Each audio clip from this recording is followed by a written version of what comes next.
Putting aside our sorrow, we renewed our faith in the prophecy that other rings would be found, and see how our faith has been rewarded.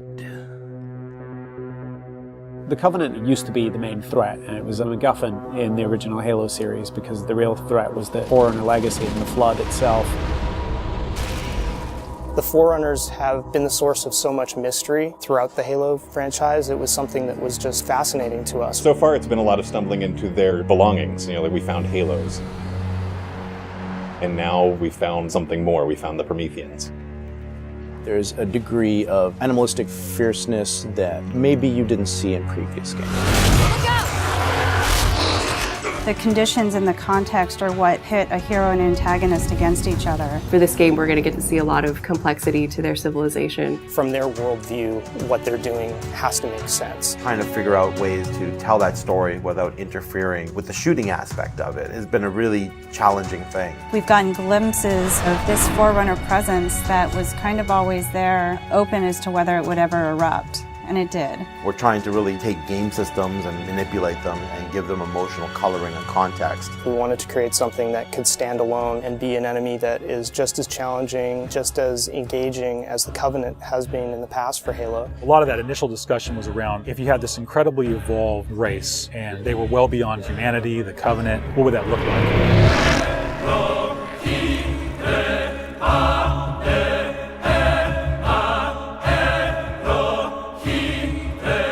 The design process for the Prometheans was intriguing, exciting, and then long and painful process. I think just because everyone was so invested in what they wanted out of them. How do you imply something strong, something vertical, something different? And how could we actually have a global logical language out of that Forerunner philosophy? Anybody who's played Halo goes, okay, Forerunners is the silvery angular stuff with blue lights across it. That's really the language kind of in a nutshell. For us, it was important to break that, but still find kind of like a mathematical organization. We had to do a very clear separation of style, shapes, colors, right from the start. I think the Knight's been through almost like 15 plus iterations of geometry. This sheet is like very traditional way of doing brainstorming. You just do silhouettes and then we take it and iterate some more and more and more. We didn't want them to look like monsters because they're not monsters. We had a version that looked very demon-y. These things on his back, they would go together and they would like flare out when the player was being spotted. We didn't want the Prometheans to look like robots because they're not robots. A version that looked very thin and spindly. We would see one, it's like, you know, that one looks cool, but it really doesn't convey a commander of the battlefield. We had other stuff where they could clamp on and have these big, hulking, massive armors on top of them that would really change the variant look. For us, it was important to get it into something that people could relate to, which I think is always going to be a challenge when trying to take the Forerunner language and create a character. Making sure that his head stood out, that you could see it, that players had the ability to headshot it. It falls also onto animation. They were able to bring these guys alive and make it feel believable and plausible and still be very fast and lethal. Locomotion didn't look heavy enough at one point, so we scrapped everything and did it all again. The Knight's like 12 feet tall, so if it doesn't feel heavy and menacing as it's walking around and doesn't intimidate the player, then we're not doing our job. There were not a lot of real-life elements that we could take. There are joints there, some of them are not physically connected. They're holed up with the space in between them, which is some of the features that the architecture has, which is big, massive buildings like floating, defying gravity. We wanted to keep some of that mystery and kind of the unknown in the characters as well. We even have the little micro driver arms in here, and then all the way to where we turn these layers off. We have the glowing skull. We thought it would be more of an impact if it's like a sarcophagus. It opens up and it's showing all this aggression. There's certain ways to approach fighting and elite with a group of grunts, and really what we wanted to do was change that up. The Covenant are tried and true. You know what you're going to get out of a grunt, you know what you're going to get from a jackal with his shield, the toughness of elites. Here are the brand new hooks to the sandbox. Prometheans are made up of the Knights, the Watchers, and the Crawlers. One of the big focuses for us in the design of the Forerunners was to have these different enemy classes that would be able to work together. Having this dissection so that when the player went into combat, he's sort of tactically evaluating which order to take guys out. They don't act independently of each other. You put any combination of them together, and the strategy you need to engage with them is really different. There are a variety of Knight classes. and each one of them is progressively more powerful. But your base knight actually starts just a little bit more powerful than an elite. But in addition to that, we wanted the knight to have his own set of traits and abilities. There's all kinds of these special features of each one of these characters that players haven't played in a Halo game before. You think about basic combat and counter design, a lot of the challenges designers face is how to introduce enemies. What would a Promethean do if it could bend time, space, form, matter? Knights can phase in out of anywhere. He's able to go where he needs to at any time, which is something the Covenant can't do. Heads up! Crawlers can walk on walls, walk on ceilings. If a knight shield bursts, crawlers will come rushing at you and try and like melee the player to get more aggressive. These certainly slot into that grunt style combatant. And so there was certainly a want to make sure that we can get a lot of them on screen. If you let too many of them get together, they become a really formidable force. One-off, super fun to take out all together. It's like a pack of feral dogs. Its mandibles, when it screams, will actually separate and float around in the air while it's howling. Animation added so much fresh behavior to this character. It's very exciting. The Watcher is definitely a support class. One of the things we wanted to do with the Forerunner characters was constantly have them mix up their tactics and make the player react to it. The Watcher is able to regenerate knights. One of the things we needed to do when the Watcher design was coming along was make sure that the Watcher would actually fit inside of the Knight. That bursts out and swap to the actual Watcher asset. The Watchers are aware if a knight's damaged, they'll protect them, they'll catch grenades, so they kind of coordinate their efforts.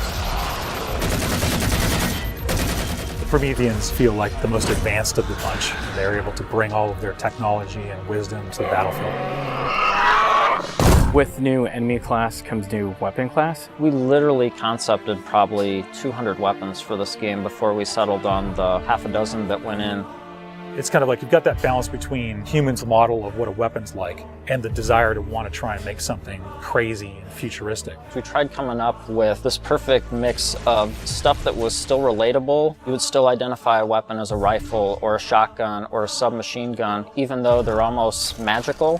The Forerunner Scattershot was probably the first one where we really nailed the design on it. Everybody loves the hinge action shotgun, so we tried doing something like that so that the reload animation would be to cock it up and the front half would smash together. Every time you pick up a Forerunner weapon, it forms in your hand. So that sort of kicked off the component of having these guns form around the player. So there's that moment of like, oh, what is this gun? What does it do? And then when it comes into shape, it's kind of immediately identifiable. What makes the Forerunner weapons distinct is that usually they have dual purpose. So for instance, from the bolt pistol, you can charge it up and have something that's equivalent to almost like a shotgun blast.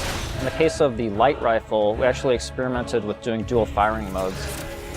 We tried to make it so that it was the best of both worlds with a BR and a DMR. It works like the battle rifle when you're not scoped. That has a little spread, has 3-shot burst, and it works like the DMR when you are scoped. So it's like a mini sniper rifle in a way. It actually changes to a different firing mode where the projectiles are stronger. One of the big things that we really focused on for them was making sure that the weapon doesn't just feel like a chunk of metal, but that it actually has glowing energy that's flowing through the gun, going down the barrel, so that everything is very full of life.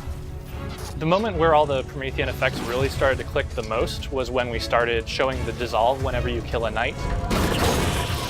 That was really when we started to feel, yes, this is something cool, this is something unique, and something that we haven't really seen before. This is an early prototype of the Knight E-Res. As the sphere expands, you see the particles are birthed, and everything in the red region you see will be the crack and the erode. When you shoot and kill the knight, the actual point on the body where you did the damage is where the dissolve starts. So if you shoot from his foot, he will de-res from the point of his foot up. The end result, when we blow up a knight, they dissolve, proving that the technology works.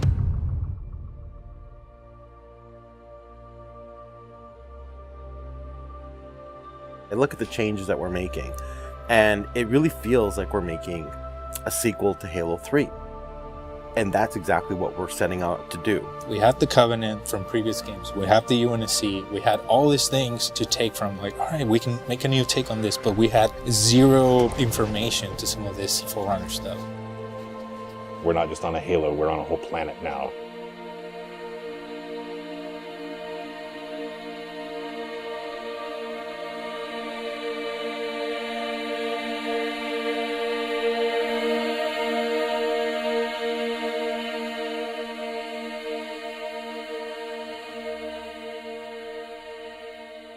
We're not just threatening one corner of the galaxy, we're threatening everything. We're listening to the fan feedback. We're incrementally evolving different aspects of the game design, but there's nothing really revolutionary. And I think that's important, because I think really good design is evolutionary, not revolutionary. And I think at some points we got in our heads with this game that we're just going to make another Halo. I don't think that's what people want. They may think they want that, but what they really want is something that speaks to the things that they love, but then provides them with something new.